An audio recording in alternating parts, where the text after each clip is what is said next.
HemNetjer, and we're going to have so much fun. So I want all of you guys to introduce yourselves for me, please. We have Jesse Elliott, the throat singer. Which we're excited about. Hey, I'm David. I play the keys. And I'm Raven Rissy. I'm the creator and vocals. Okay, do you guys want to give us a little sample of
Okay, I want to clap, but I'm like the only one in here.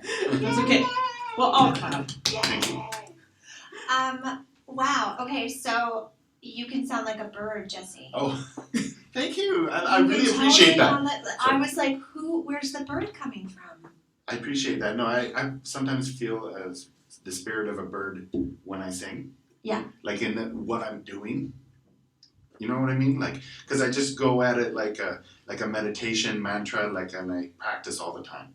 Yeah. So whenever I get to play, with music, along with other elements, I just kind of go with the notes and the chords and everything like that, but I just implement the practices and And the bird comes in. yeah, there's a native spirit in this area, or the West Coast, called the Thunderbird. Yes. Of the legends. Yes. So I respect that idea where they have the thunder and the lightning and different things going on. Yeah. This is going to sound a little controversial, but controversial. I'm terrible at English. Eagles make the most silly sound. Like for such a big, beautiful bird, eagles just twitter. Like they really have a high-pitched twitter. And when you hear an eagle in like a movie, they're actually using a hawk or a falcon's call. They don't use an eagle's call because it's really kind of not as impressive as the icon of the Eagles. So it's interesting that you think of the Thunderbird and that really beautiful melodic tone that you made. Thank you. It's very interesting too because you're also the throat singer. So you make very, very low, beautiful bassy notes too. Thank you. Yes, that's exactly where I'm kind of an instrument in the band, kind of. So Tell me more about that. Well, it's just when we met, just in right in the middle of the pandemic. Mm-hmm. So that's where Raven Rissy was doing her project. She already had 5 demo songs, and I had been practicing throat singing for a couple years at this point, just looking for other projects to join. So I said, hey, we had some common friends, and they showed me their stuff, and I was like, I loved it. So. And I mean, he's a throat singer in Vancouver, so yeah, I'm gonna take him up on this. I know, right? Oh my God, what? Yes, you're in the band. I don't care how good you are. You're in the band. Oh my God. Yeah. And you look meditative when you sing too, Rissy. Oh, thank you. Yeah. Thank you. It's mostly just don't fuck this up here. But no. No, I'm past that point now, I hope. But yes, I really truly know that. don't forget your lines. Crap. No. Yeah, it's always been, I know it's super cheesy to say, but it really has always been a big passion of mine, and I feel very grateful and blessed to be able to, do it live and record and do all this stuff that we're doing, because it really is a part of a dream happening. So I hope it continues, as cheesy as that sounds. It's not cheesy at all. It's not cheesy at all. Yeah, we had a new single release right on Halloween, and new music video and all that, gearing up for this show and getting ready for the new album coming out in February. So that's super exciting. Okay, so we're gonna put a pin in the album because oh my God, How much fun was it to record a music video, and where did you record? Where was that location? Okay, so for the newest music video for our latest single, Elemental Cry, it was recorded at Lighthouse Park in West Vancouver. So myself, David, and Jesse, as well as Jesse's friend Joe, who did the amazing drone shots for us. Eric Gustafsson, he's been in the electronic industrial scene for quite some time. He was our second camera. And then the lovely Joey Chaos here in Vancouver, he's our main cinematographer. We all hiked up a bunch of mountains with a bunch of gear. It was a time, but it was a long day. But no, it was a lot of fun, and we kind of like knew a rough idea. Like I had a rough idea of the art direction and style we wanted to go, and along with Joey's help to be able to realistically film stuff like that, we kind of literally just walked around the park being like, oh, this spot's great, oh, the light is here, let's stop and pause and let's do something here. And especially with Eric being our second camera, it was really nice because we got a lot of extra B-roll and extra material just by walking through being like, oh, this looks amazing in the trees right now, let's film this. So yeah, it was a lot of fun. It was a very long day, but it was a lot of fun. It looks beautiful. Thank you, thank you. I've watched it a couple times too. Oh, It's thank gorgeous. you. Yeah, Super beautiful. It's probably one of my favorite music videos we've made so far. I'm really happy with how the cinematography turned out.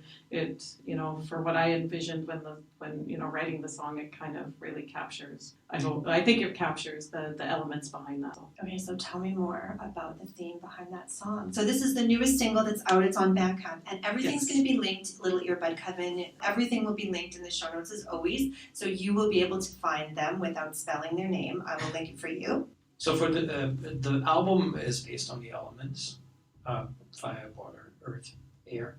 The first one is the fifth element, the void. So I think Bessie might be able to like elaborate a little bit more on the chanty kind of nature of it and where that came from. And maybe we can play another one later too.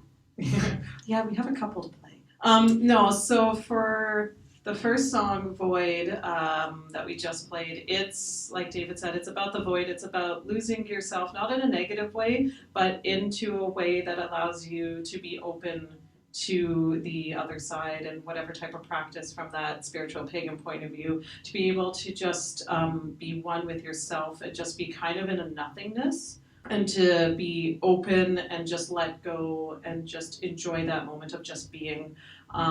So for me, I wanted to try and create the song along with Jesse's like amazing chanty throat singing to kind of help to give that chanty journey type element to it. Especially with my personal practice a lot. You'll see in that music video there are certain things that I do while I'm sitting, and just for the aesthetic point of view of the video, that is a liking to what I do in my personal practice. So Void is really much just returning to that space, as one would, dark and spooky like, because that's what we are. Right, and then we have the four element songs. Can we bring them together? The water song is next. It's Salt and Tears. Yeah. The fire song, Elder. The earth song, Connect. And the air song, Freedom. And then all of that comes together in Elemental Cry, which is the video we were talking about. Yeah. Which brings it all together. And then the last song kind of brings it into the other world. That was the first. It was the first song we ever put out That was with our music first single video ever, and everything. Yeah, on Halloween 2020. Yes, the famous year that we will not talk about. But yeah, no, so for Elemental Cry, as David referred to, it's funny how that song came about, because David's really good at writing these little melodies on the synth and the piano and the computer, and he had a few little melodies in there, and They're called noodles. Yeah, little noodling. Yeah, noodles. Professional term, noodling. It's a technical musical term. Yeah, noodling. Yes, lots of It little is. Noodles. It is. Noodling is known throughout all jam spaces. It's a very important It's thing. super important. Yeah, it's different than ramen noodles. Yeah. Ramen noodles are also an integral part of a musician's That's life. after but it's the different. practice. Yeah. Totally different. Yeah, totally. Yeah. Totally. Oh God. But yes, so he had these awesome little noodles that I heard, and I kind of just like, oh, that could be a neat chorus riff. That could be a neat verse riff. And so I kind of stuck some things together, and he added to it. We had a rough skeleton, I call it, of a song. And then this is where it gets a little interesting because I remember listening to it and just like over again trying to feel like this is something here. There's some lyrics, there's something going on. And I was literally sitting at my kitchen table and then I almost went into some sort of a trance-like moment where I could just see the imagery in my brain and the words were just pouring out onto the page because I still write stuff by hand because I can't do it any other way. That makes sense to me because I write a lot. I write a journal full. It's that creative space where you're not really there. But Exactly. you're 100% there. Yeah, like you're in the void. You are. Oh my god, That's exactly it. That was really cool. and so it just kind of came, and it's probably lyric content wise one of the songs that has the most lyrics and the most words for me to say in a song, which was interesting learning how to sing this afterwards. So yeah, I have basically the idea behind this song was you had these warriors who needed to go and fight this battle, but they knew they weren't going to make it. You know, kind of Braveheart style, like, we have to do this because it's the right thing to do, but we're all going to die in the end. Like, we're not going to win, but we need to do this anyways. And so the structure of the song is like verse 1 is very much like they're not sure, they need to sort of do this. Verse 2, all right, they're a little more, okay, I guess we could do this. And by verse 3, they're like, yeah, we're going to do this. We are proud. We're going to be able to we're set in our fate, we're okay with what's going to happen. And the choruses were kind of written from the point of view of the general trying to rally the troops to be like, all right, guys, this is going to suck. We're all going to die, but we know it's the right thing to do, you know. And for me, one of the lines that I'm, I guess, super proud of or that really stands out in the third verse is, we are the land and the flame, the air and the waves speak our name. That one, I don't know where that came from, so that it just kind of came and it really stuck out with me, and you'll see it all over our merch because I'm going to plaster it everywhere. But yeah. It's the kind of line though, like you said it, and it gives you shivers. Yeah. Like it does. Yeah, it really, like when I wrote it, I was like, well, I don't know where that came from, but I'm loving this right now.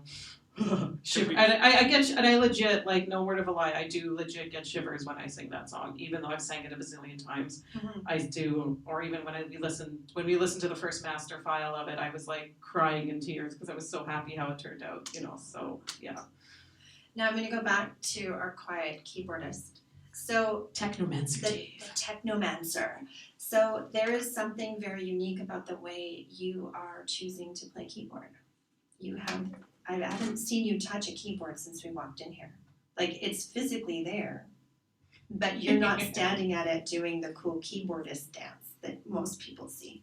I can do the keyboardist dance. I actually have to use the keyboard for some of it, but the idea that I always had with music and making electronic music is kind of difficult because you hide behind the keyboard or a screen, and I always, you know, when you sit around a fire and people bring out the guitar or just sing or something, it's like such a nice connecting feeling. And I always wanted to do that for kind of the things that I work with. When I was going around the internet, I actually did find this device. You can see it, I probably have to explain it, right? It's like 5 rings that you wear. I can take a photo with my actual cell phone. I wear it in all the music videos too, so. But basically it's like 5 rings, and it was initially made as a one-handed keyboard to type, but I was like, this is what I was looking for. I have my staff at home. I didn't bring it today, unfortunately. I wanted to like use the staff to make the music, and then I found this device, and that really came together really well to just create the sounds in a very natural way, to just like tap it, so it just works with taps. And yeah, the first time I had to write the software. It wasn't a software that existed for making the music. Took him 3 years. Are you patenting this software? You really should. Like, we have it recorded here that Dave made it. Right? I've been thinking about it, but I think right now we've been like trying to like just kind of refine the performance aspect and everything of it. Yeah, it was really cool when I came together the first time. And I got it working, and then we got to perform it the first time, and it was really it was pretty magical in a way of being like able to turn this kind of cold technology into something that is something much more personable, much more like there. Yeah, it was very surreal in a way to see it actually working. There's also some videos on our YouTube and Instagram of him playing it, if people are curious. Yeah. I kind of want to explain it a bit more. So yeah, to me that was always on how I looked at technology, and that it shouldn't be in the way, but it should actually be there for us and with us, and help us make cool music, but not control us. It's the other way around. It should be there to make our lives and our community and how we make music, how we perform music better. Yeah, I'm hoping to be able to play it around the fire more too, which is going to be fun. Okay, so to do that, what would you need? Would you need a tablet? Would you need your phone? How would you play it when we're all camping at like the Green Moat or whatever? I've actually done it in June at a camping trip. So the beauty about this is that you can close the computer, you put it somewhere, and I brought just a Bluetooth speaker because they're really fantastic now. It was fun because they basically said like, yeah, no per PA, no amplified music, but Bluetooth speakers are okay. So we ended up like getting the biggest Bluetooth speakers that we could, which are very, very good. And yeah, even the small ones sound great. And yeah, then you just hide it, and then you can actually get the music coming out. So I'm really looking forward to that. This is so cool. So not a lot of people who listen to the podcast know this, but I am a mediocre campfire guitarist. So I look forward to the day where we're all sitting around a roaring pagan fire that some people we do know may have danced naked around. And What you're talking about. Yeah, but while you were talking, this is what kind of just struck me. That's like probably one of the coolest things that I can think about, that your band is taking throat singing, which is very, very traditional, and we're taking this new technology, and there's like this perfect unity happening. Thank you. It's like, that's pretty magical, guys. Thank you. We struggled for a while what genre to call ourselves, and we've settled on dark electronic folk because we really are, the point is like, for me, I listen to a lot of electronic dance music, goth, industrial, metal. I listen to a lot of dark folk, Nordic folk, German folk music, and there's a few of the darker folk bands from Scandinavia that I'm like, this would be really great to DJ at in a club, but it's just not dancey enough for that environment. Yes. And at the time, I couldn't really find a lot of music that had those spiritual, pagan-y type elements, but was dancey enough for that type of context. So I thought I'd make it, and this is where this project came out of. Which is awesome, because I do love that music, but it can be very heavy. Yeah. It can be very heavy. Like, it's beautiful, and I love it. Mm-hmm. But it can be not very dance around the fire. Exactly. In a happy way. Yes, exactly. And it has its time and place, and I always say, from a spiritual point of view, that the dark is not something to be feared. There's no good and evil. It's not a duality thing. But depending on the context of where you're at, and that's why, with our songs, we try to find a balance, or we're learning how to find that balance between adding those traditional elements like Jesse's awesome throat singing, or some of the traditional instruments we've used with, David's cool way to do technology, trying to combine that to tell these ancient stories and to keep the traditions acknowledged, but do it in a more modern context, because we live in a modern age, and you can. And then there's Rissy's kind of like storytelling music. I think she writes it like a poet, whatever your practices are, your beliefs, all the different songs from the original single, Kemet, the new stuff coming out. So you write first. Yeah. You have Totally. you have like 5 or 6 sketches for the next album, Yeah, there's like at least 6 or so. and it's just kind of like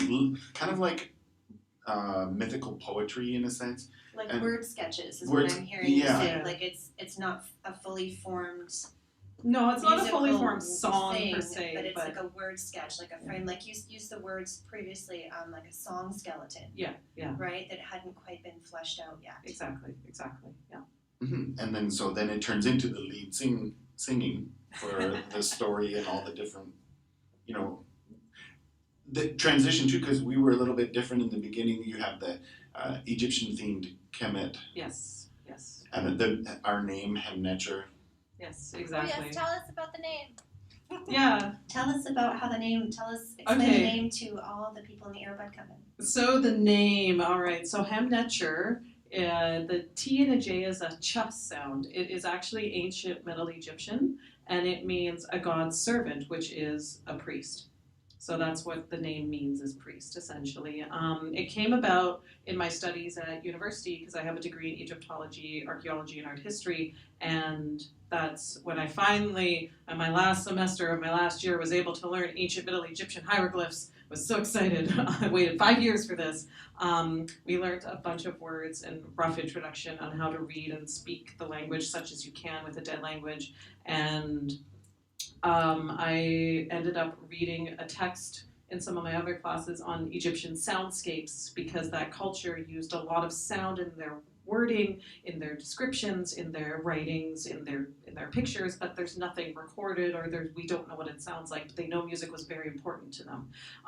And so I found this text that was written about the duat, which is their afterlife in their area. You go through to get to their afterlife, which is the field of reeds, and there's different stages in it, and the way they described it was very much using sounds to describe each cave and each stage you go through. And I thought it'd be kind of cool to do a concept album of like each song was like each of those stages and each of those sounds. And then that's originally where this whole project kind of idea started. And then We still have to do that. We still have to do that, and we haven't done that yet, but it's in the back of our mind because that's a bit of a thing to chew on. But that was originally where the whole idea started from, and then we kind of wrote the very, very first song we ever kind of sketched out was our song Anubis, which is actually sung in ancient Middle Egyptian, and the lyric video is Egyptian hieroglyphs that I wrote out myself. So it's the only one on YouTube, haha. But yeah, and then the EP Kemet, as Jesse said, kind of, because Kemet is the Egyptian word for Egypt, kind of formed just a theme for that EP. Then here we are with the next album, which is more, it's not all just Egyptian themes, but more generic pagan themes so that people can pick and hear what they resonate with and what works for them. Because your vocals are very ethereal. Oh, thank you. Thank you. So the one song is in Egyptian. Mm-hmm. Are you planning on doing more in Egyptian? I don't know, it's really hard singing in a dead language, I'm not gonna lie. It's really hard. Maybe one day, if I feel ever so inclined to attempt to remember what I learned 3 years ago.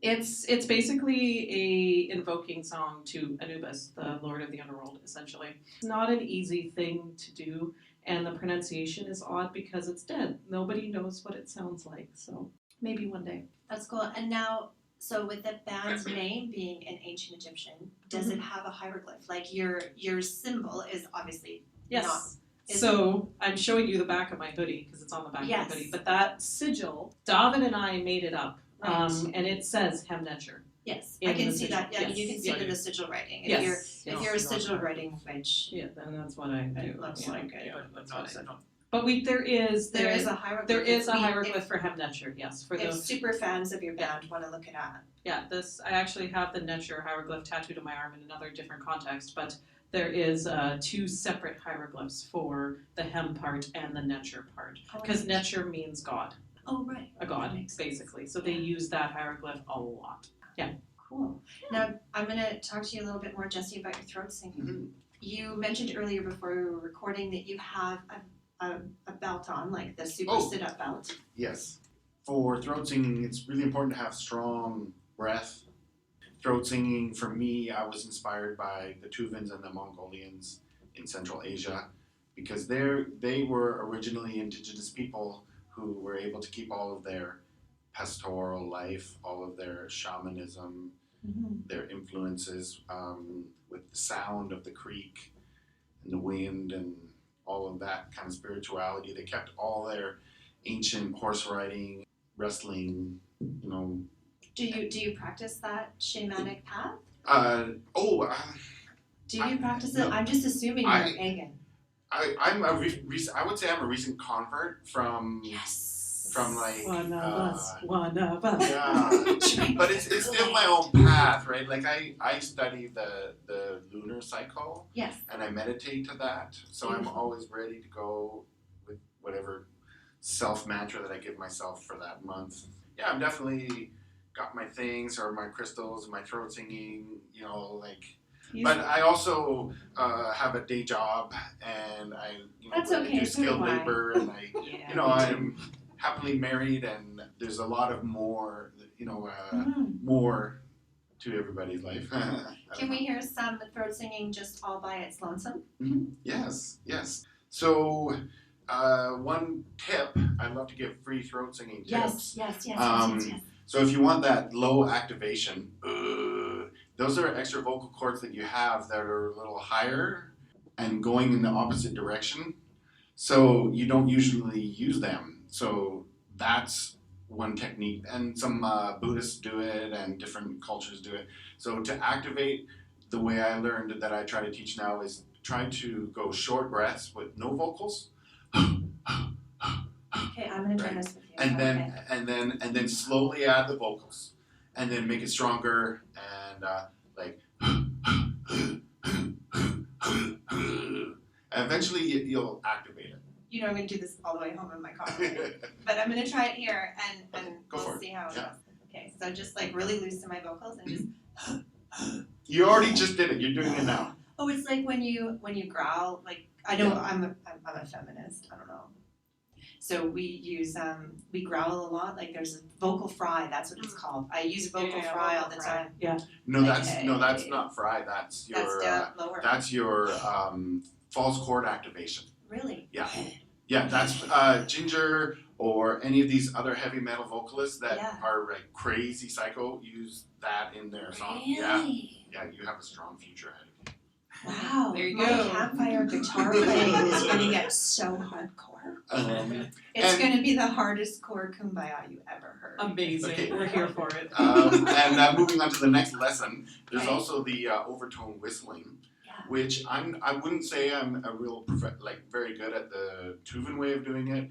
There's a European way as well. I don't know what's really happening. It's just kind of teaching myself as I go. But you can filter out some waves in the sound, like some mid-range by certain vowel shapes. So you lift the back of your palate, the R has to be very strong, and the vowels going into say E and O, and you can really filter out some mid-range notes and get some really high ones. It's like a light through a prism. If you say Oreo, sing Oreo at a regular level really slowly, and you might be able to hear them in your own thing. So,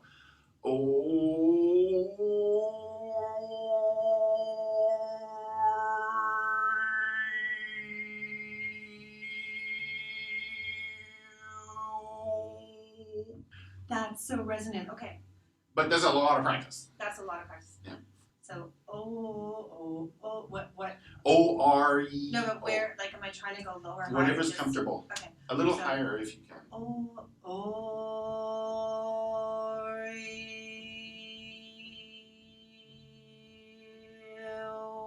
Yeah, I can hear them. Yeah, I can hear it. Yeah. Yep. It So does, you you can can go- feel it to start to Yeah, resonate, go like- and you gotta. You can do this so that you can hear them. Cause Yeah. those are brand new sonic artifacts that you just created based on the shape of your own body and the sound coming out of it. Oh, You just that's so just cool. created matter basically. Jess, you should make a TikTok And you say video. you say you're not shamanic. You just created matter. The guy says that's so shamanic.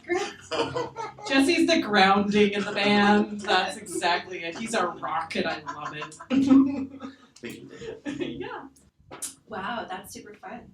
That's super fun. So do you guys want to play one more? And then I just want to say thank you guys so much for letting me invade your practice space and taking your time and sharing all of this with everyone. And this is so much fun. Well, thank you for having us. We really Yeah. appreciate it. It's super awesome. Yeah, and we are going to link to everything. And the Yes. new album is Yes. coming out in January. And I think this is going to hit this, we're going to post this actual Yeah. recording sometime in January, after the solstice. 'Cause I- Yeah, for sure. Yeah, Yeah, yeah. we're gonna release the new album. The Song of Trees comes out the end of February.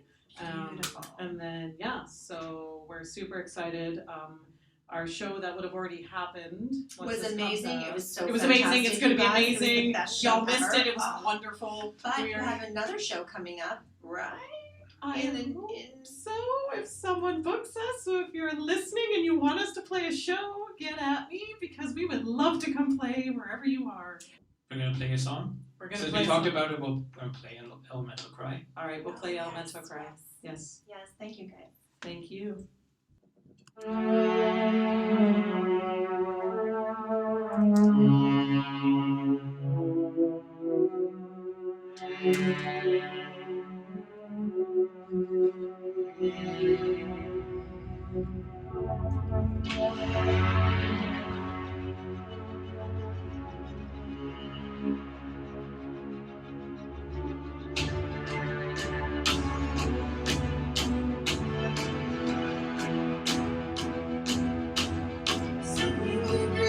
in the forest deep, surrounding me are the ones who will set me free.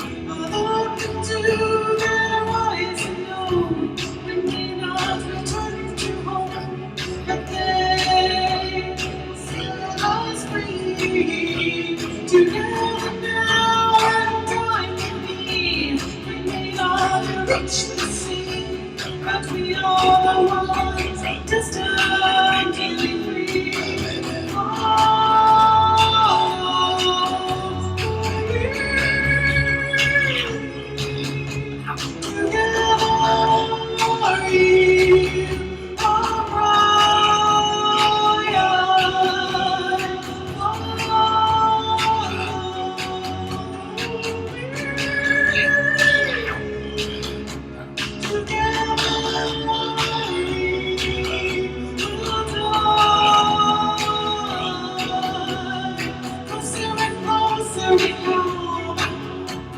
Increase the inevitable outcome. That's faster and faster beyond. Like I want to think we belong. Brothers and sisters, be strong. It won't be very long. I've been there hundreds and I know. Together now, we are ready to go. Brothers and sisters, be strong.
Thank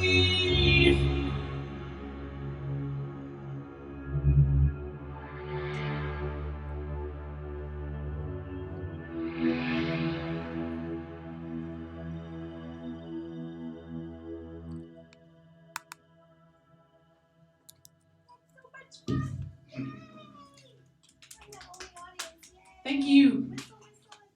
Thank you. That was so fun. Okay, Mhm. thanks guys. And thank you. Thank you. Recording it? Yay! Recording it.